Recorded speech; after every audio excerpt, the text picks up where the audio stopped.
Hello friends, welcome back to my channel Embedded Simulink Tutorial. In last tutorial we discussed about the difference between enabled and triggered subsystem. So today we'll discuss about switch control block in Simulink. We'll see what is the need of switch in Simulink. So let's start the today's tutorial. Uh, So if you know in if else condition when number of path increases, simply I can say if number of condition increases, it becomes very complex to programmer to understand the code. So to remove such kind of problem, we have another alternate in Simulink, that is switch case block. This switch case block. Okay. So by using switch, we can create multiple cases like this: case 1, case 2, 3, 4, like this. So this is the switch control design. Uh, uh, this is the one of the input. This is one of the input. It only receives the numeric value. Based on the this value, it will select the uh, cases. It will select the cases. So the this input always have a numeric value. Based on this numeric value, it will select the particular cases. For example, if case matches, then particular output goes to high. For example, if I pass from here as a 1, okay, then this switch case uh, will execute. This switch case will going to execute their output. In this way, we can create multiple switch cases. So in this we can create one this default state also. In case input is not matches it with these cases, then it will execute this default case. If the input is not matches with these particular cases, then this default case will be executed. So this is the general form of switch cases. This is the design of in front of you. You can see how to design switch case. So in this way you can able to design the switch case in a MATLAB Simulink. So we'll see this in Simulink. Actually here I used one constant block instead of input, because I want to check. So that's purpose I use here as the one constant block. And if I click on this switch case block, you can see, you can check here, only one statement is here. So you have to write all cases in this one line only. You have to write the all cases in this one line only. So you have to write under curly bracket. You have to write the switch cases under curly bracket, wherever we use comma in this. This one is the comma. This comma is nothing but you are talking about the second case. So and if you want one more switch case, here I use three cases and one default case. If you want add one more case, just we have to write, just we have to put comma, and you have to write that is fifth, and you have fifth case, and you have to apply.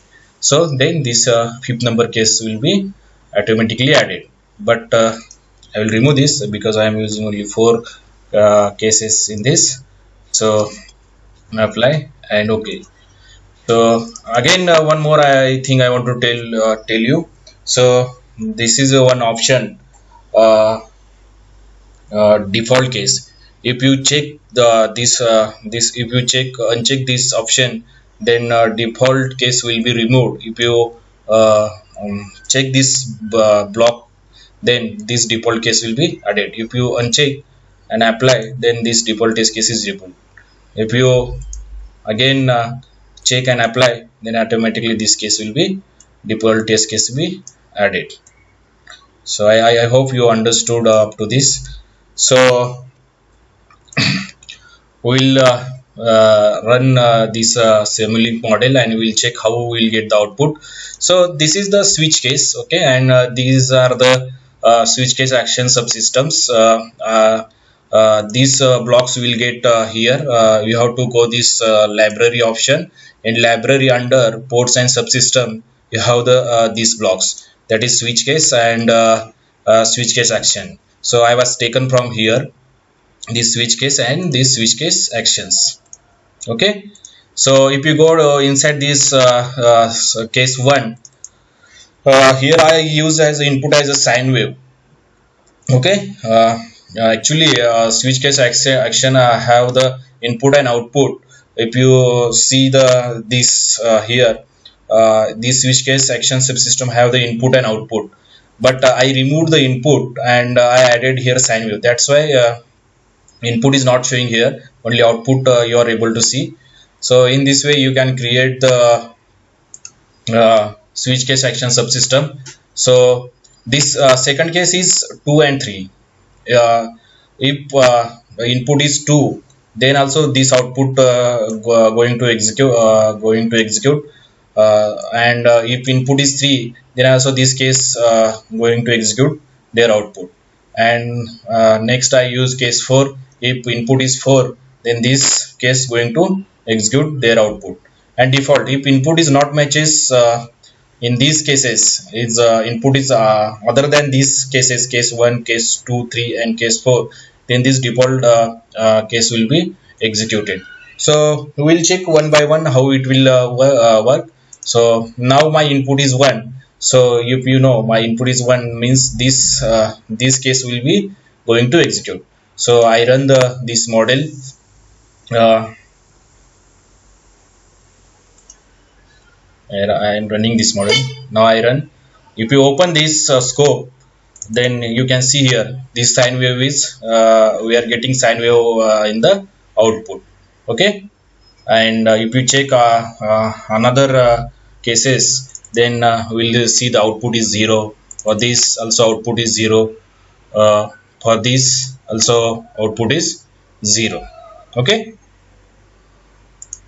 so like that you have to execute the case. Then we will now I will change the output as a P. Then this case will be going to execute. Save and run. See, I am getting square wave. Why I am getting square wave? Because in switch case I used here signal generator block. In signal generator block I want output as a square. Okay, so like that it will going to execute.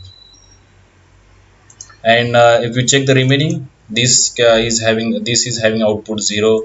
Then this is also having output 0. Okay, then if I put the value rather than this, rather than 1, 2, 3 or 4, now I'll put here out value as 8. So what will be the next my outputs? This default state. Okay, okay, apply and run. Check, see, so this output is executed. And if you check remaining outputs, so this is 0, again this one is 0, like that wise.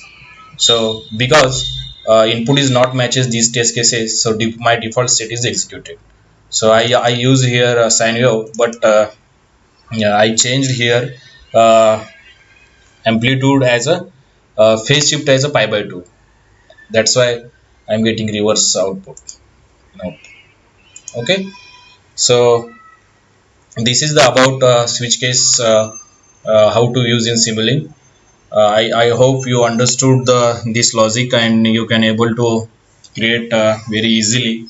If you like the video, please subscribe my channel, so in future you can get the notification of my new videos.